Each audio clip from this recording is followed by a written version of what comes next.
In our very first story, the Speaker of Parliament has once again refused to swear an oath to act as head of state in the absence of both the President and his vice.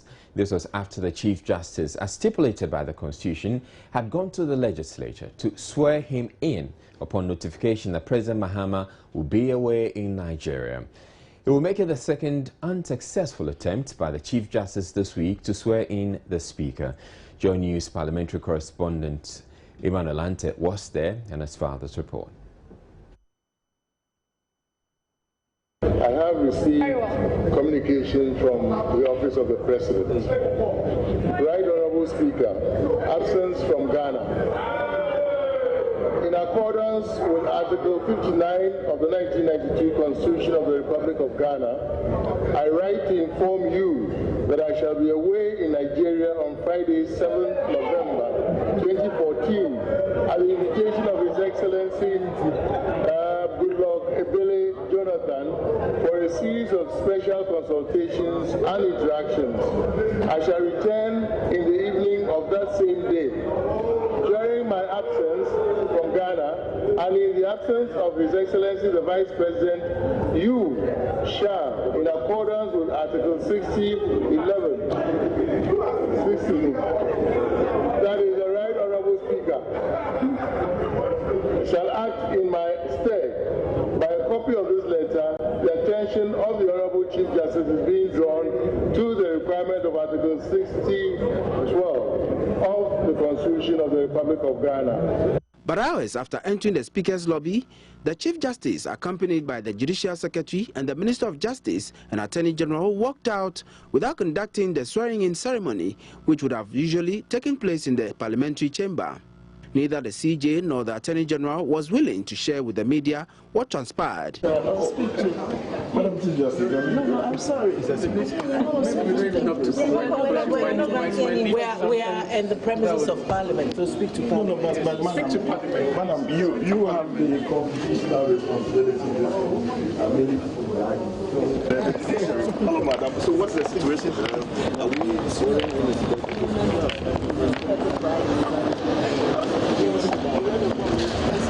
The minority and majority leaders would also not speak to the issue.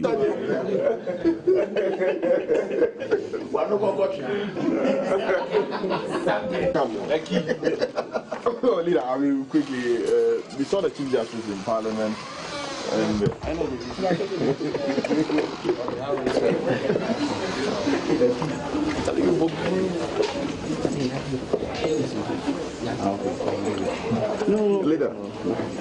When the Speaker objected to a similar swearing-in ceremony earlier this week, the Majority Chief Whip, Muntaka Mohammed, had stated that it was upon the advice of the Chief Justice. Friday's apparent snub of the Chief Justice and his entourage, however, makes it clear the Speaker is clearly not interested in going through another swearing-in, affirming his earlier position. A careful reading of the relevant provisions of the Constitution and the oath I took on the 19th of September 2013, I arrived at the conclusion that it will not be necessary to subscribe to another presidential. The Speaker's insistence on not going ahead with another swearing-in will only add more steam to the raging debate about the constitutional clause on the role of acting head of state in the absence of the President. Joy News has meanwhile learnt the Chief Justice is seething over attributions that he suggested the Speaker declined to be sworn in. The Speaker, nonetheless, has taken up the role as acting President. Earlier in the chamber, the MP for Menchia South, Dr. Matthew Poku Prempe, urged the Business Committee to summon the GNPC to the House to answer questions on the decision to contract a loan without approval of the House. Sitting has adjourned to Tuesday, November 11. Emmanuel Ante, Joy News, Parliament House, Accra. The Center for Democratic Development is calling on the media to partner it in the fight against corruption while actively engaging citizens' participation in governance. A research conducted by the center indicates that the lack of understanding on the roles of public officials by the citizenry largely contributed to corruption and the lack of transparency in governance. The Ghana Center for Democratic Development, CDD, since its inception, has played a vital role in the country's democratic processes. CDD Ghana, with support from the European Union, started a project 3 years ago in 17 districts across the country to promote social accountability through citizen participation in local governance. The program, Promoting Social Accountability Through Citizen Participation in Local Governance, is aimed at enhancing participatory democracy and improve transparency and accountable systems in local governance. As a governance institution or as a governance think tank, one, we want transparency. We want all concerned to share correct information.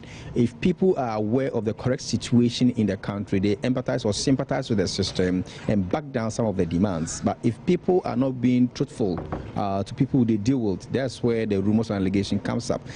This year, media practitioners from the Greater Accra region and central parts of the country were engaged to promote the program ideals. A senior researcher at CDD, Edward Fokuo Apretrum, told Joy News that the media can negotiate change by asking questions or interrogating public officials on issues bordering on transparency in governance and corruption, or educating the citizens to do so. This, he believes, will make public officials accountable to the citizenry and reduce the incidence of corruption.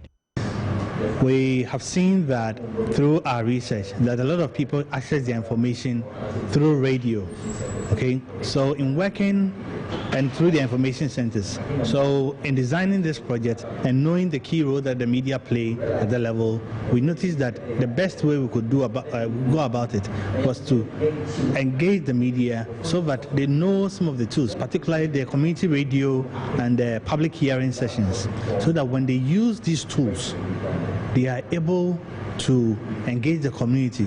The community is also able to then engage their stakeholders, their key people, that's the DC, the assembly officials, assemblymen and women. He also added that there are quantitative surveys that track the flow of funds to determine whether resources actually reach targeted beneficiaries. Officials also called for the participation of more women and youth in the country's democratic process to facilitate good governance. A one-day sensitization forum on combating corruption in Ghana has been organized for leaders of faith-based organizations in the Eastern region. The forum is to discuss the National Anti-Corruption Action Plan, NACAP document, and to get these organizations involved in the fight against corruption in Ghana. A report by Haruna Yusuf Wumpuni. Owing to the belief that corruption cannot be successfully fought by one institution or individual, the Commission on Human Rights and Administrative Justice, SHRAJ, organized a days-long sensitization forum to rope faith-based organizations into the fight against corruption. One of the major objectives of National Anti-Corruption Action Plan, NACAP, is to engage and encourage individuals, the media and civil society organizations to report and combat corruption. Speaking at the forum, the government advisor on corruption at the Office of the President, Daniel Batidam, said all religious leaders have a role to play in the fight against corruption in Ghana. As we implement it, not only to bring up another top-down approach where we say this is what government is doing to fight corruption, but to get to an understanding with all the key stakeholders, including your good selves, that this thing is about us. And I believe that religious leaders, the churches, the mosques, Islam, Christianity, have a big stake, because after all, at the end of the day, corruption is what? Is sin. Corruption is sin. Bottom line, if you want to reduce it to all the things that we've been talking, corruption boils down to a state of sinfulness, a state of wrong. The director in charge of anti-corruption at SHRAJ, Charles Ayamdo, was sad there are some persons working against the success of the National Anti-Corruption Action Plan. It is the public interest you are fighting. And it's sometimes difficult to fight for the public. Because some will leave you, some will betray you, and leave you on the way. But if you are inspired by the word of God, you are inspired by your own principles that this country can be better, and it can only be better without corruption. Programs Officer of the Ghana Anti-Corruption Coalition, Sandra Arthur, took the participants through the role of religious bodies in the implementation of NACAP. We can't give what you don't have. So we need to educate ourselves. It's not only the Bible that we need to use. We have to read about the NACAP, read about little material that we have on the fight against corruption. Use those information to educate our congregation. Because if you are only talking about Bible, they want physical evidence, what is happening around us in town. Use those information and then base it on the Bible to do the education. The forum under the theme, Building Broad Coalition for Combating Corruption and Enhancing Integrity in Ghana, was supported by the UNDP. Haruna Yusuf Wumpuni's report for Joy News. 2014 has seen a number of high-profile personalities being murdered. That's gotten the public quite anxious about personal security, especially because the killers are yet to be identified and arrested. The most recent is what appears to be the assassination of the DCE from Nkwanta South, Peter Kenyenso, this week. Some members of the Public Joy News has been speaking with believe the security services would have to up their game to curb some of these crimes that go unpunished, so they'll feel a lot safer. Recent events, particularly the murder of the Nkwanta South DCE, are gradually taken away from Ghana's reputation as one of the safest and most peaceful countries in the sub-region.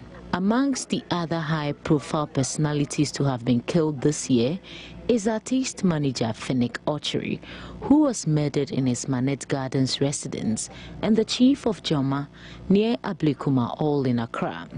Though not so high-profile, the killing of a 55-year-old businessman in his car at Tema, the murder of a staff of Zenith Bank, 2 employees of Stanbic Bank and Fidelity Bank are enough to get people to wonder how safe they are and whether the police is doing enough. Not all that safe. Looking at the current event, 3 days ago, DCE was shot. So if DCE is shot, we the ordinary citizen, then we begin to think that we are not all that safe. So I would advise the police to improve upon what they are doing. Don't worry about what actually goes around and the kind of news you hear concerning the killings and then some robberies that goes around. But I would say they should increase the patrol, and then most of their patrols too shouldn't be only during the night. It can be during the day, and then sometimes at random. I'm not safe, because if somebody is being shot in, if I'm just walking in the street like this, I feel like maybe I can also be shot. So what message would you give to the police service for them to enhance their operation? These people, they are doing well. And then I still trust them that they will keep on doing their work so that people in this country can be saved. The Ghana Police Service will not downplay the concerns, but Public Relations Officer DSPC Fasatha is also quick to add that the security agencies are on high alert. At all, Ghana should not have any cause to worry about some of these killings. There should be some cause for concern. Naturally, people will feel concerned about some of these things, but they should not worry. We are on top of it. Although when the crimes occur, like these killings, even if it is one, it is very, very regrettable, and the police doesn't take it lightly at all anytime it occurs. But the police is going to continue to do its best. I mean, in some of the cases, the police has swiftly responded and even arrested perpetrators. So we are doing our best. So for the ones that we haven't as yet got to the bottom of it, it isn't as if we are not doing anything. We are still conducting a very painstaking investigation to ensure that those perpetrators are also brought to book to serve justice. He also believes members of the public would have to look out for each other. It's a joint venture between the public and then the police. We are doing our bit. The public must also be up and doing as far as their role is concerned. People don't even care about the strangers they meet in their communities. They don't even turn back to see who just bypassed them. They sit in their on their balconies and their corridors and see other people, strangers, entering their neighbors' homes, and they don't wait to think a moment about, hey, who could that person be? Should I call my neighbor to tell him that somebody is? I mean, we need to be each other's keeper.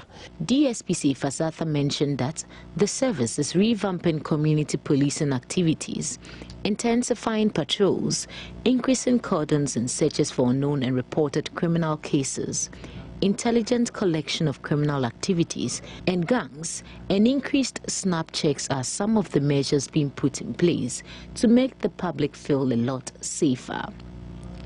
Matilda Pamaga for Joy News, Accra. There was drama at the Wa Circuit Court Thursday when a suspected robber took to his heels shortly after he was temporarily let off by the presiding judge due to a legal technicality.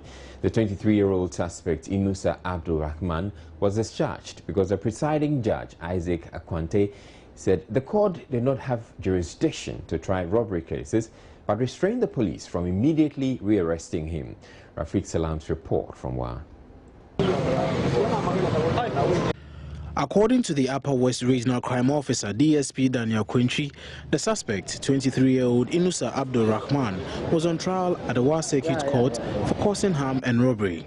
The presiding judge, Akwante, discharged him on the basis that his court has no power to try cases of armed robbery and that he should be taken to a higher court. However, he told the police that they can't effect the rearrest unless the suspect leaves the court's premises. Minutes after he had been discharged by the presiding judge, he took advantage of the dwarf wall of the court, jumped over it and took to his heels. He was arrested on the 20th of August. He succeeded in robbing the complainant of his Lugia motorbike. And in the course of it, he happened to be identified by the complainant. So complainant reported to the police and led police to his house to cause his arrest. He was arrested, and in the course of the struggle, he beat the police in the chest and on their hand. So he was brought in, charged with causing harm to the policeman. And in the interim, he was put before the court. He denied that the suspect was neither shot nor brutalized by the police as he attempted to run away from justice. DSP Daniel Quintry was full of praise for the public for the bravery they exhibited in apprehending the suspected robber. Police pursued him to a distance of about 650 meters, where with the assistance of the public he was rearrested. And so presently he is in custody. He will be put before the High Court tomorrow. He was never shot. He is safe and he's in custody. He has no wounds at all on him. The suspect, according to police sources, is one of the deadliest robbers in the municipality. He's notorious for beating police officers on several occasions and running away with their handcuffs. Rafiq Salam filed this report from Wa. Safety Commission is encouraging passengers to speak up against recalcitrant drivers who flout basic traffic regulations. Dubbed The Boss, the campaign is one of several initiatives to be rolled out as part of the road user education drive during the festive season, notorious for road accidents. 1,538 people were killed in 16,242 road accidents between September and December 2013, with most of the deaths occurring in December. It is projected that the figure for the same period this year is likely to increase, thus the rollout of initiatives in the lead-up to the December festive season. Head of Communications at the Commission stressed the campaign forms part of new road safety measures adopted by NRSC to protect passengers. You must be your own police person on board the vehicle. It is about time that we eschew laziness and the fear of intimidation and the fear of being called all kinds of names, because your safety is of priority concern to you and your family. If for any reason you are not comfortable with what is happening, you must speak up. You must be bold to let your voice be heard. It is better to speak up without getting a response than to remain quiet in the vehicle expecting that the right thing will happen. So the whole idea was to empower the passenger and say that in the scheme of things, the passenger is as crucial as a policeman somewhere on the road. If we are able to make our voices heard, and heard very well at critical times before in the course of the journey, it is possible that we will be able to prevent many of these incidents that occur on our roads. The campaign, he added, will be done in collaboration with stakeholders of the various transport unions who would ensure that drivers and their vehicles will be thoroughly screened. Basically, we have a program with many of these transport operators where we carry out what we call the pre-departure check. And the expectation is for every operator. In fact, now we have tasked every operator to appoint an officer we call the road safety officer, who ordinarily will come to a terminal, engage or conduct some preliminary checks to be certain that the vehicle that is that have been assigned for a journey is in relative good condition or good condition, that the driver has had sufficient rest, has the competencies to drive a particular vehicle and all of that. According to statistics from the NRSC, 520 people died in road crashes in 3,512 accidents nationwide, first quarter of 2014.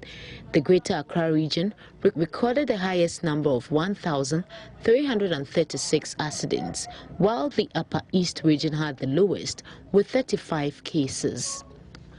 Matilda Pomaga for Joy News.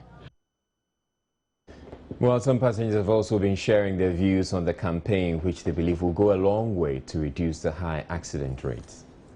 But the issue is that sometimes when you explain something to the driver that this is the right thing that you are supposed to do, the driver will turn out and tell you that, Master, you shouldn't dare to interfere into my business. You understand? But because you are the only person, you cannot get to the police station and say you are reporting this issue. You understand? The best way this will have maybe could have been addressed is they should get a hotline, maybe somewhere you can lodge your complaint, then your grievances will be addressed.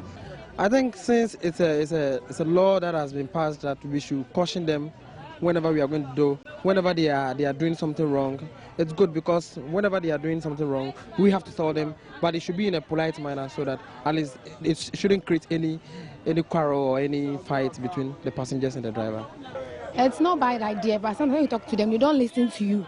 They will be receiving calls while driving and stuff. And it doesn't make any sense. Over speeding and stuff. So I think it's a good idea of we talking to them about it. Taking that step is in the right direction. I think sometimes some of the drivers, they run too much. And when you talk to them about it, then they become angry. They don't want to listen to us. So I think if the government has come out with such policy, I think it is in the right direction. Meanwhile, some drivers say they cannot be faulted for all the accidents. They say passengers are partly to blame.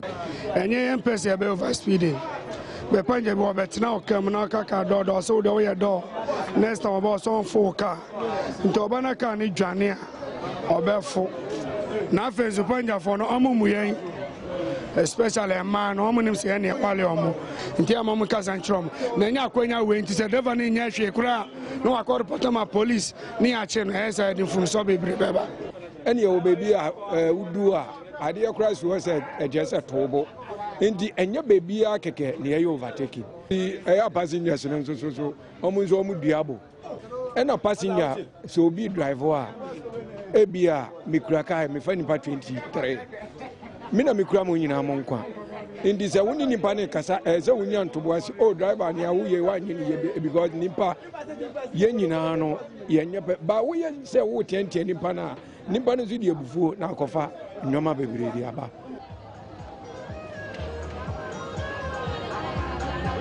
In other news, Alhaji Mohammed Amin Abiu has been retained as the Northern Region Youth Organizer of the National Democratic Congress in a controversial election that was held without the involvement of the Electoral Commission.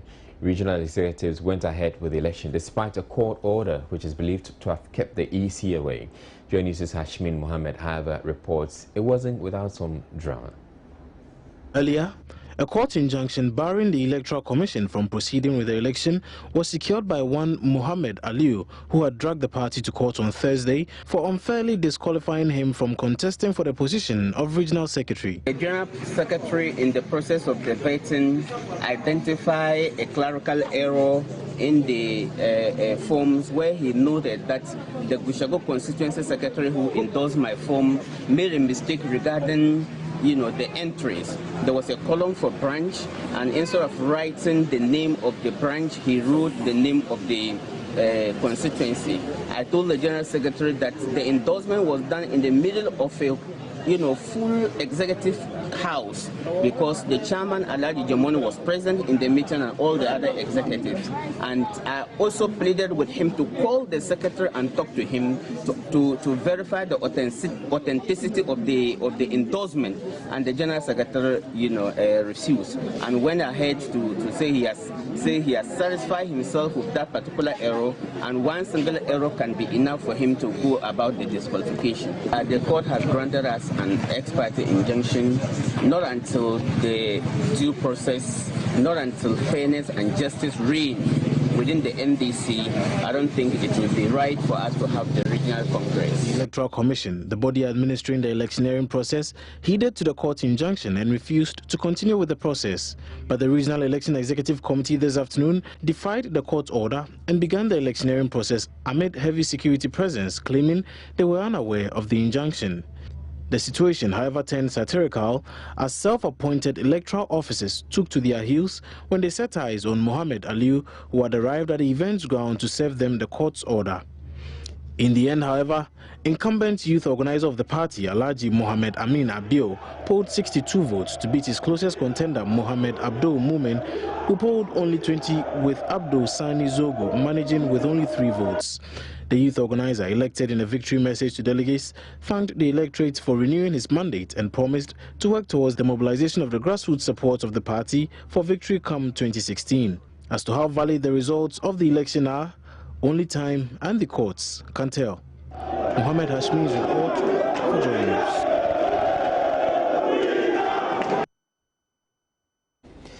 Now, doctors at the Ridge Hospital say Jacob Basilasari, the sick patient abandoned by an ambulance crew on a pavement in an Accra suburb, has regained consciousness and is now in stable condition. They, however, say he's still weak and unable to communicate meaningfully.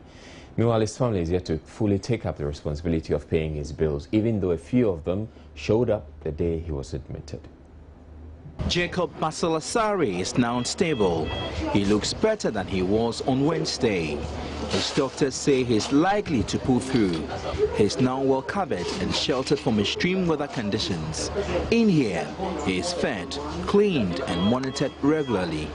Doctors say they are happy with his progress, but refuse to speak on camera. The Social Welfare Department is currently investigating his background, since his family is not forthcoming to take care of his medical and personal needs. The doctors hoped he would interact more soon. Basil's plight was reported on Wednesday, 5th November 2014. He was found unconscious in the rain,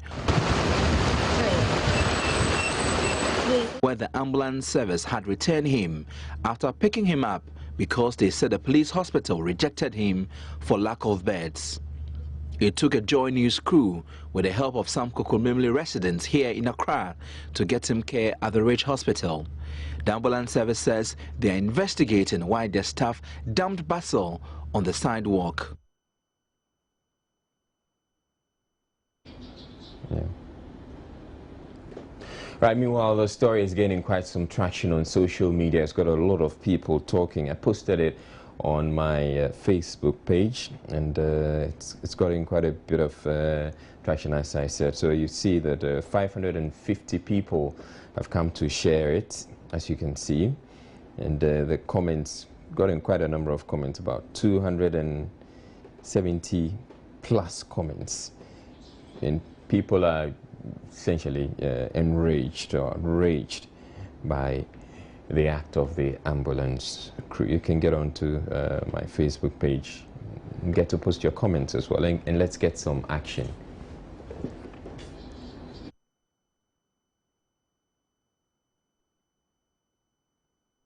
All right, so you can get onto my Facebook page and post your comments. Let's get some action done on this particular story. Up next, we bring you business news. In business, 12 labor unions currently engaged in a tussle with government over their Tier 2 pension funds have begun consultations to contract independent auditors to scrutinize their contributions so far. President of the National Association of Graduate Teachers, NAGRAT, Christian Adaipoku, told Joy News the leadership of the various unions have been impressed upon by their members to take this step. Their concerns follow a report by the National Pensions Regulatory Authority to Parliament, intercepted by Joy News, which reveals government has failed to transfer 269 million Ghana cedis of workers' pension contributions to the designated Bank of Ghana account. Concerns over exactly how much has been lodged in the account and who should manage the Tier 2 pension funds forced public sector workers to call a strike that was called off on Tuesday. The NAGRA president said the revelation about government arrears got their members panicking, adding that it is a vindication of their stance. Ghana's inability to fully exploit existing trade laws in order to maximize exports has been blamed on the sheer ignorance of many of the country's entrepreneurs. According to the executive director of the African Entrepreneurship Academy, the situation is such that many people are unable to market internationally despite the massive demand internationally for many made-in-Ghana products. The comment comes in the wake of calls for the promotion and patronage as well as the export of made-in-Ghana products. While many exporters claim the process of getting locally manufactured products onto the international market entails a lot of bureaucracies coupled with excessively high costs, the executive director of the African Entrepreneurship Academy thinks otherwise. He maintains the issue has to do with ignorance on the part of Ghanaian entrepreneurs. I think the basic challenge, I would say, is ignorance. You see, so a lot of them call me and say, oh, I want to export, but I hear there's a challenge. I hear it's difficult. And I said, how much have you inquired? How much have you sought to know about exports? So that is why we are doing this, to bring information, to bring knowledge to the Ghanaian entrepreneur, for them to know how to begin an export business, the steps to take. So from my point of view, from the academic's point of view, I think the bane of a lot of us entrepreneurs is ignorance of procedures, of standards, of the market opportunities out there for the Ghanaian entrepreneur. He added that there is a high demand for Ghanaian products on the international market, hence the need for local entrepreneurs to work at meeting that demand. He, however, says Ghanaian exporters need to be wary of the international quality standards expected of them. You'll be amazed. There's a saying that a prophet is usually not welcome in his own hometown. So it's normal. But you'll be amazed the way people accept Ghanaian products out there. What we are doing is that we are not just telling people exports. That's why we are bringing the experts here to talk to us about the standards, the world-class standards that your products have to meet. Okay? Now, we don't only engage with the foreign missions. We are not only talking about exports. We also talk about Ghanaian patronizing our products. Just like the way the other countries were able to convince us to begin to patronize their products, that is the way we should also begin to go out there and sell our story. And then we'll see that people will begin to buy our products out there. The promotion of locally manufactured products has been the call by many in recent times, including President John Mahama. The 2014 edition of the Ghana Trade Fair Companies Grand Sales and Made in Ghana Fair, for instance, is aimed at promoting the sale and consumption of Ghanaian products. For Joy News, Kwabna Chenchen Boating. Third World Network Africa is calling on parliaments in the various ECOWAS member states to get actively involved in the implementation of the African mining vision and the ECOWAS minerals development policy to make them a success. According to them, the implementation process will be much easier if MPs team up with civil society organizations, as the legislature is responsible for adopting policies and enacting regulation for reforming the minerals sector. The African mining vision is regarded the most ambitious of various national, regional and continental mining reform frameworks developed in Africa in recent years. The ECOWAS Mineral Development Policy, validated by ECOWAS ministers in June 2011, was developed in a regional process separated from but related to the AMV and shares important features with the AMV and its action plan. With the contribution of various stakeholders towards the adoption of these policy initiatives, TWN Africa believes it is important to create space for all actors in the sector to continue deliberations over the implementation process. We've invited both officials and civil society, representatives of civil society organizations from across the ECOWAS region to join us to discuss these two mining framework documents and to see how best as civil society and officials we can work together to ensure that they're implemented. Governor's advisor for UNECA's African Mineral Development Center, Dr. Kojo Buzia, says there is the need to beef up the capacity of the legislature of member states so they can step up to play their most needed role in the sector. Well, the role of the legislature in reforming the mineral sector is fundamental. Why? Because they are the ones who adopt policies, they enact regulations for reforming the mineral sector. So it is critical that Parliament plays a role, first of all, in formulating the policies that will regulate the sector, but also making sure that the executive branch do implement these policies. Participants at the dialogue session also called for the legislature to team up with civil society organizations. They also want African leaders to stop depending so much on foreign aid. We are advocating that there should be more of indigenization policy in ways that promote local participation, local ownership, rather than looking out for foreign direct investment all over the world. Africa should begin to look inward and see how they can empower local people. In Nigeria, as well as in Ghana, other parts, the situation is virtually the same. Everybody looking for foreign direct capital, and as a result, the local enterprise, local economies are grossly neglected. It is time for all these institutions to be working together. Civil society, the private sector, and government must work together. I mean, standing far apart doesn't help. And I'm glad that we are all realizing that we need to partner, we need to collaborate, all in the interest of Ghana.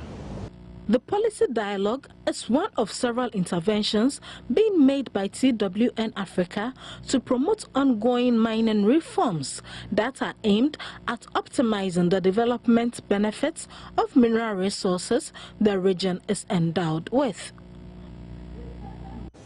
Now, in a related development, mining firm AngloGold Ashanti has denied a newspaper report that claimed the company has sacked 5,300 workers and is set to shut down its Obuasi mine on November 14, 2014. According to the mining giant, early this year, it submitted its amended program of mining operations, which seeks to address challenges facing the Obuasi mine to government and regulatory agencies in compliance with the country's laws. The proposed amendment, according to the company, includes undertaking downsizing operations to ensure sustainability, which it says involves some level of retrenchment of staff. It said in a statement, feasibility studies will also be undertaken and that discussions are currently ongoing with government and the regulatory agencies. AngloGold Ashanti says it is in constant dialogue with its workers in the Obuasi community to ensure that actions it will take to address its operational challenges are informed by their input and in the best interest of all stakeholders. It requests the media to exercise restraint in putting out stories with no factual basis on the ongoing process. And that'll be all for business. George Addo Jr. is up next with sports. Right now, time for sports, and let's talk about what's been happening and what's actually trending. Former Chelsea coach Avram Grant is likely to be appointed as new Black Stars coach at a press conference in Accra. Today, the FA said Grant performed creditably well after the 3-month shortlisted interview and may announce his appointment next week. According to the FA president, Kwesi Nyantakyi, they were impressed with Grant's interpersonal skills and his overall plan and philosophy for Ghana football. The executive committee considered the report of a committee that was put up to interview coaches. They did a very good job by reviewing applications and shortlisting applicants to, I think, 5 or so. They interviewed them, and 2 of them were considered exceptionally good and meritorious enough to be appointed Black Stars coach, any of them. But in terms of ranking, our preference is Mr. Avram Grant, and then Geminis is our second choice. We're going to engage Mr. Avram Grant on the details of the job requirements and expectations, which will span from remuneration, conditions of service, and so forth and so on. And if we reach an agreement with him, we will duly appoint him as the next Black Stars coach. So it's amazing. The Ghana Football Association has not yet decided on him. They only say that he is the leading candidate and they'll have to discuss personal terms. So real questions into what went on during that interview last week, if we're not too sure about it. Have we appointed a coach yet? We have not gone through the agreements. That's very interesting. We'll be following that as we go on. But let's stay with the subject of the Black Stars. An injured Black Stars captain Asamoah Gyan and Juventus midfielder Kwadwo Asamoah have made the Confederation of African Football's 25-man shortlist for the African Player of the Year award following their brilliant performances for both club and country. Black Stars captain Asamoah Gyan and playmaker Kwadwo Asamoah have been named for the 2014 CAF African Football of the Year award following their excellent showing for both club and country this year. The 2 key players for the Black Stars are among 25 players shortlisted for the top award by the Confederation of African Football for their performances this year. Gyan, who plays for the UAE side Al Ain, was Africa's standout performer at the 2014 World Cup in Brazil, where he shattered Africa's scoring record in the history of the tournament by overtaking Roger Miller as Africa's highest scorer in the competition. He also led his UAE side Al Ain to win the league title while grabbing the top scorer awards in the league and in the Asian Champions League. Kwadwo Asamoah, the Juventus utility player, is credited for successes of the Italian side who won the league title while steering the Black Stars to gain qualification to the World Cup, where he also excelled. But the list is dominated by players from Algeria, as quartet of Islam Slimani of Sporting Lisbon, Rice Mboli of Philadelphia Union, Sofiane Feghouli of Valencia, and Yassine Brahimi of Porto made the shortlist. 3 players from the Ivory Coast were included in the shortlist, with Javinho of AS Roma and his fellow countrymen Wilfred Bony of Swansea City and Yaya Toure of Manchester City. Nigeria draw of Ahmed Musa, who plays for CSK Moscow, and Vincent Inyama of Lille in France are the 2 Super Eagles who made the list of the topmost 25 players. The list was compiled through a vigorous exercise by the Confederation of African Football, who took into consideration the performance of the nominees for their national teams and clubs from January to November this year.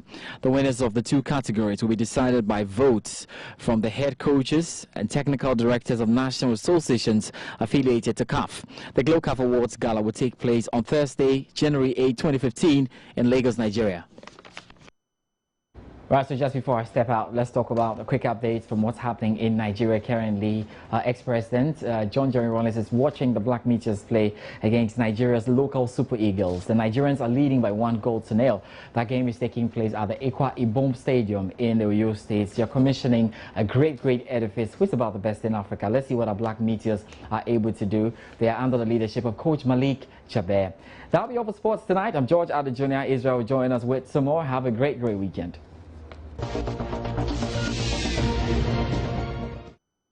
Multi TV's premium and African entertainment channel, Cine Afrique, will on Sunday, November 9, debut a groundbreaking program, the 233 Comedy Show. The show, which promises to be the talk of GH, will be hosted by one of Ghana's finest comedians, DKB. Featuring Bisakere called Basapasa. Ladies and gentlemen, let's welcome the world famous, internationally recognized, idiotically acknowledged Mr. Benson Funny Face. The 233 comedy show promises to bring to its viewers the funniest character, performances, and conversations that are really rib-cracking. Where my baby there? It was Kenya. No, I'm sure if this guy Davido's song was part, it would have been simple, like just follow. Where my baby?